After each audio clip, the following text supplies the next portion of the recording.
Bien voilà un moment inhabituel, serein, calme, anormalement calme, je dirais, sur la corniche de Beyrouth. Beyrouth, le phare du Moyen-Orient, la ville qui ne dort jamais parce qu'elle a peut-être peur de se réveiller, des réveils dont on ne sait jamais ce qu'ils peuvent vous apporter, beaucoup de sang, beaucoup de larmes, jusqu'à un passé très récent. Beyrouth qui commande un pays, le Liban, petit pays très contrasté dans sa géographie et dans ses cultures, dans ses différentes communautés et religions qui cohabitent tant bien que mal et à travers l'histoire, il faut bien le dire, malgré qu'on en ait, comme dirait l'autre, plus souvent bien que mal. Beyrouth et le Liban aussi une destination touristique.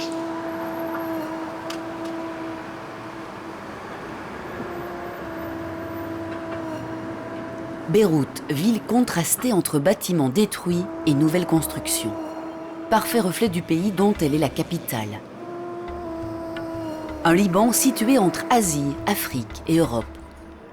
Une place stratégique dans les échanges mondiaux qui lui attira toutes les convoitises. Un pays pas simple à comprendre. Je serais tentée de vous dire ce qu'on dit souvent à propos du Liban. Ça veut dire que si vous avez cru comprendre quelque chose au Liban, c'est qu'on vous l'a mal expliqué. Plus sérieusement, je dirais que pour aller très vite, le Liban est une région du monde qui a été habitée extrêmement, depuis les temps les plus reculés, et donc depuis, n'est-ce pas, la préhistoire. Mais on peut distinguer la période contemporaine où commence à se mettre en place l'idée d'une entité politique libanaise. Donc nous sommes déjà au 19e et au 20e siècle. Et donc c'est à ce moment-là, en 1920, qu'est créé l'État du Grand Liban, qui est actuellement devenu la République libanaise. Depuis le 19e siècle et les échanges commerciaux entre les ports de Beyrouth, de Byblos, de Saïda et l'Europe industrielle, il souffle sur le Liban un vent de liberté et d'ouverture unique dans le Moyen-Orient. Raison suffisante pour attiser les convoitises au sein de diverses communautés. Le Liban, ce n'est pas tant la diversité des communautés que le fait d'avoir établi l'identité communautaire dans l'identité politique. Notre système politique fait qu'on participe à la vie politique à travers notre identité communautaire. Et donc c'est plutôt cette politisation d'un fait social qui a fait, à mon sens, que les communautés peuvent d'une part coexister, parce qu'elles sont appelées à participer, et d'autre part entrer en compétition, et donc éventuellement se battre les unes contre les autres pour obtenir à chaque fois la plus large part possible. Beyrouth l'ancienne et Beyrouth la neuve, place des martyrs, jadis théâtre de rudes affrontements où la toute récente mosquée Hariri se dresse fièrement. Et tout à côté, l'ancien cinéma qui n'en porte plus que le nom reste criblé de balles, pour témoigner de 15 ans de conflit entre 1975 et 1990. Beyrouth, plus d'1 million d'habitants qui désirent vivre normalement. Des vies qui oscillent parfois entre tout et rien, entre précarité et luxe ostentatoire. Sarah Aboud-Blanco est née à Beyrouth, mais a longtemps habité en Belgique lors des années de troubles. Nous la retrouvons pour visiter son Beyrouth, place de l'Étoile, tout juste rénovée avec sa luxueuse horloge Rolex. Tout un symbole de renouveau économique, elle fait la fierté des Beyrouthins.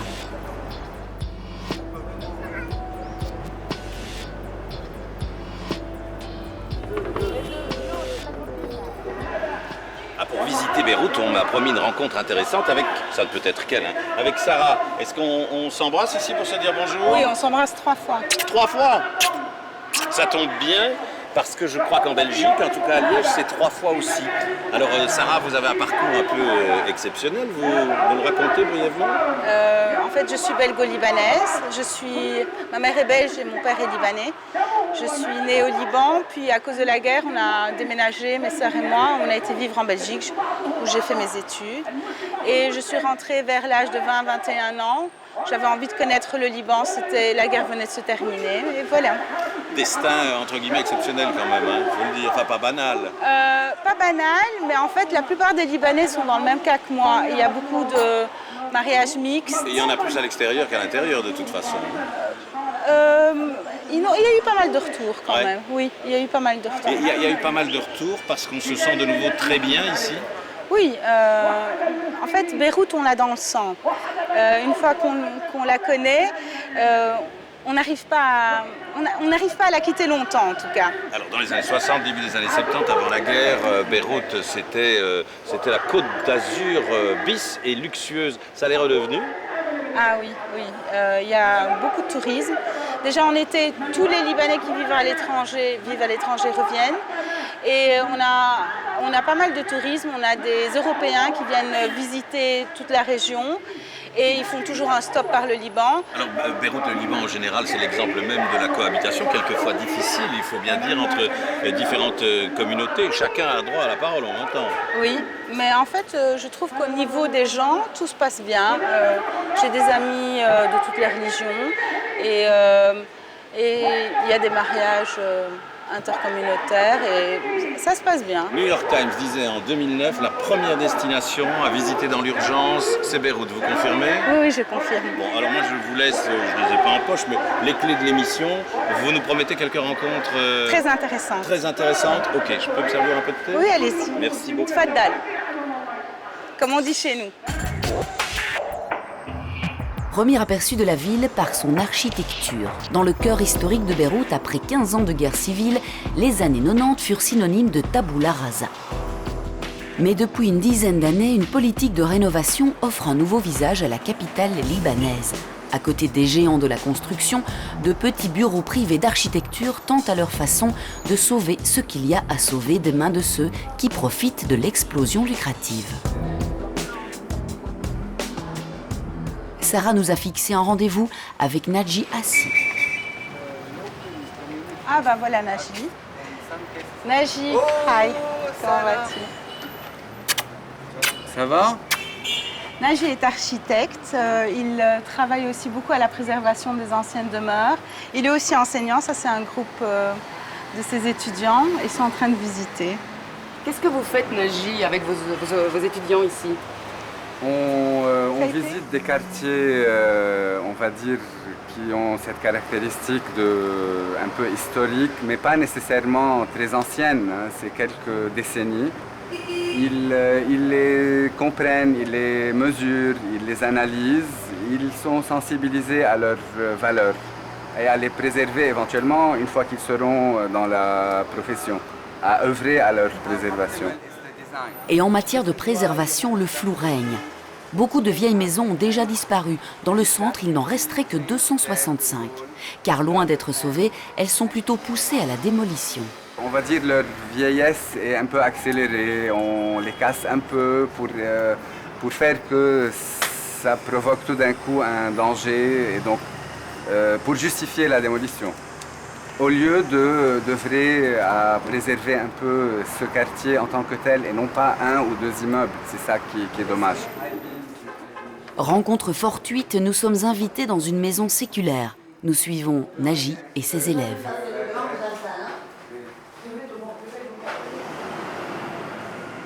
Apparemment, cette maison en particulier est dans une situation critique parce qu'il se peut qu'elle soit démolie à cause d'un projet de route, de tracé.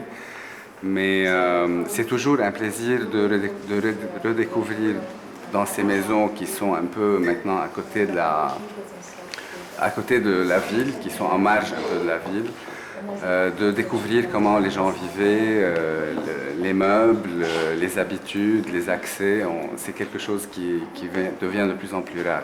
Doris nous a invités pour regarder cette maison de l'intérieur et le jardin à l'arrière. C'est la maison qui va être rasée par le décret. Et je lui ai dit combien on était tous les deux, tous les trois, mobilisés. Une sauvegarde de plus pour Naji et ses confrères. Avec un peu de chance, Doris gardera sa maison, mais le combat est loin d'être gagné. Certains bâtiments, comme celui des bureaux de Naji, ont gardé les stigmates de la guerre. Rénover sans oublier le passé semble être la nouvelle donne au Liban. Pas facile quand entre deux conflits, chaque projet est stoppé net et l'argent des spéculations fait tourner les têtes. Des architectes comme Naji voudraient, eux, redonner une certaine homogénéité à leur ville. Heureusement, il y a aussi des histoires qui finissent bien, comme celle du palais Sursock, l'une des dernières grandes maisons de Beyrouth. Dans la même famille depuis des générations, les 10 000 mètres carrés de superficie ont pu être sauvés. Pour le plus grand bonheur de son dernier propriétaire, Sir Cochrane sur Soc. Cette maison date d'environ 1860, enfin de 1860 pour être précis, bâtie par un monsieur qui s'appelait Moussa sur Soc, qui avait plusieurs enfants et qui était en fait très proche du pouvoir ottoman. Et c'était en fait des fermiers généraux. Donc ils étaient chargés de la distribution des graines. Et bien sûr, mais la fortune des Sursock a été faite surtout au milieu du 19e siècle en Égypte, dans la production du coton. C'est mon grand-père qui était collectionneur d'art. Il a beaucoup vécu en France en tant il était premier secrétaire à l'ambassade ottomane justement. Donc c'était un des premiers Libanais à être carrément converti à la civilisation occidentale et à la civilisation française surtout. Alors c'est un style classique libanais en fait, c'est-à-dire qu'on retrouve les trois arcades qui se répercutent un peu partout sur les façades, à l'intérieur même également.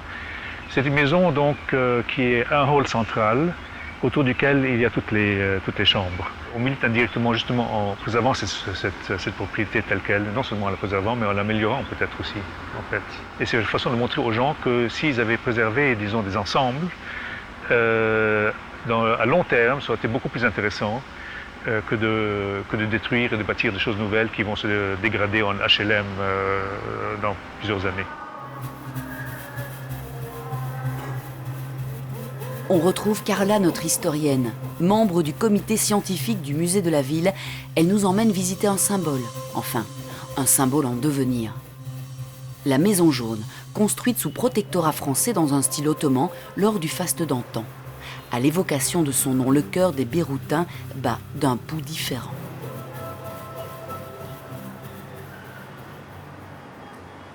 Elle abritait par exemple des personnes d'horizons très divers et d'opinions politiques très différentes, des personnes qui se sont combattues en fait pendant la guerre, puisque cette maison est exactement sur la ligne de démarcation qui séparait l'Est chrétien pour aller vite de l'Ouest musulman et qui était la ligne des combats.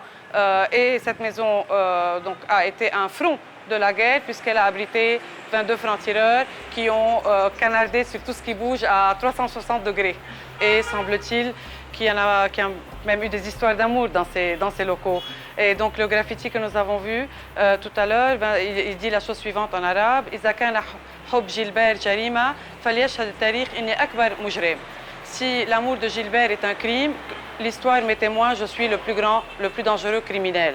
Donc en fait, ce sont deux francs-tireurs qui se sont aimés, sachant que l'homosexualité est un délit au Liban passible de poursuite judiciaire. Et donc là, pendant la guerre, on va dire que les tabous tombent et que deux hommes osent afficher leur amour et l'écrire, je dirais, sur les murs. Il y en a d'autres de plus politiques, comme celui qui est juste derrière moi, où il est dit que là aussi je témoigne, je suis Begin, évidemment en référence à Menachem Begin, qui était pendant la guerre un Premier ministre de l'État d'Israël. Israël, qui vous le savez, a envahi le Liban à plusieurs reprises pendant la guerre, et notamment en 1982, quand l'armée israélienne est arrivée jusqu'à Beyrouth. On poursuit la découverte. Sarah nous a donné rendez-vous dans le quartier de Saifi Village. Il illustre bien cette politique de renouveau. Dans ce quartier branché s'expose tout ce que la mode et le design font de mieux au Proche et Moyen-Orient. Comme chez Nada Debes, une créatrice qui voit sa cote monter au Japon et aux States.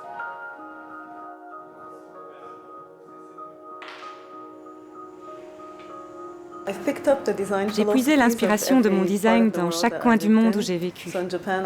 Au Japon, le minimalisme. Aux États-Unis, l'aspect pratique et la fonctionnalité. Et en Angleterre, j'ai appris à apprécier l'artisanat.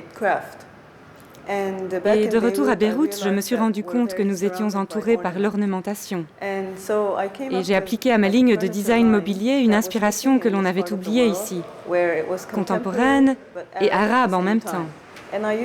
J'ai utilisé toutes les différentes philosophies, Minimalisme, ornementation, fonctionnalité et mon attirance pour l'artisanat, je l'ai utilisé comme la source principale d'inspiration pour mes créations. Ce qui est intéressant au Liban, c'est la grande diversité de personnes. Lorsque la guerre s'est arrêtée et que nous avons retrouvé un peu de liberté, un tas de gens sont venus avec divers apports dans le design, la mode, l'art, et manifestement la guerre avait influencé tout cela. Mais je pense que c'est lié au fait que les Libanais sont par nature créatifs. Ils furent exposés à beaucoup de cultures différentes. Dans leur nature, ils sont très sociables, ils aiment apprendre et anticiper l'avenir.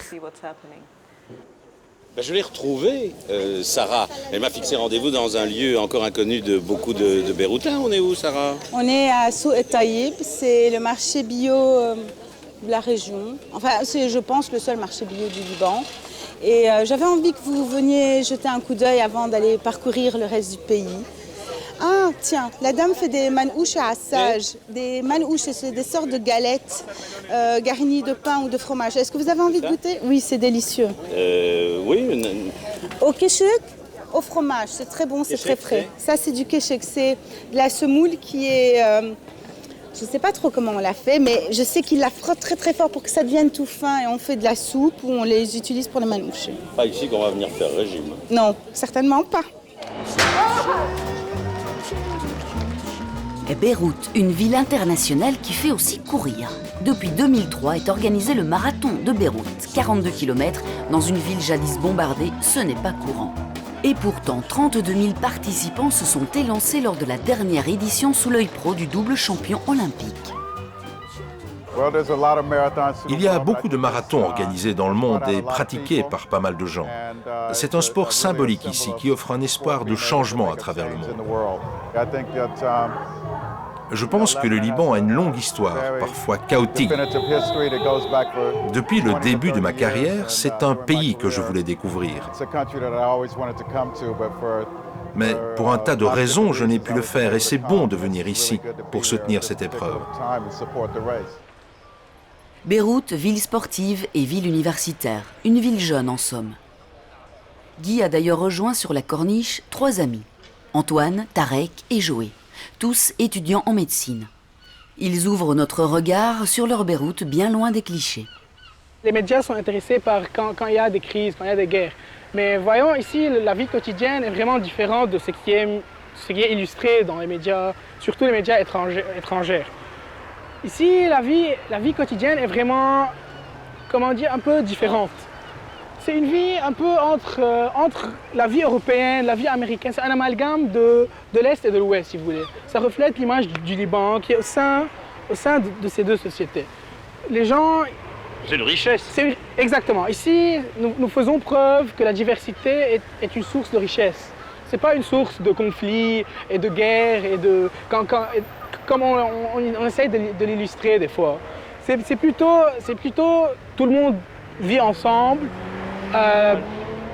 Personne ne distingue l'autre que suivant ses relations personnelles. C'est pas bien exactement comme c'est illustré. Donc on ne vit pas par caste, par religion, par origine. Il y a un brassage. Il y a un brassage. Un brassage à son apogée lorsque la nuit tombe sur la corniche. Lorsque les habitants se confondent à leurs voisins du Proche et du Moyen-Orient. Et que les familles se retrouvent pour faire leur promenade quotidienne. Beyrouth by Night, c'est une formidable euphorie portée par l'envie d'oublier la guerre, de profiter de la vie, car on ne sait pas de quoi demain sera fait.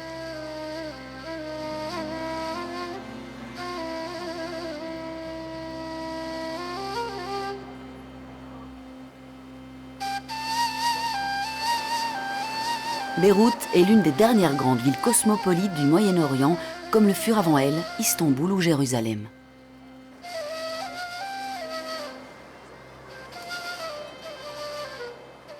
Le music hall est un de ces lieux exutoires. Le propriétaire tente au travers de la musique d'exorciser ses peurs et celles de ses compatriotes.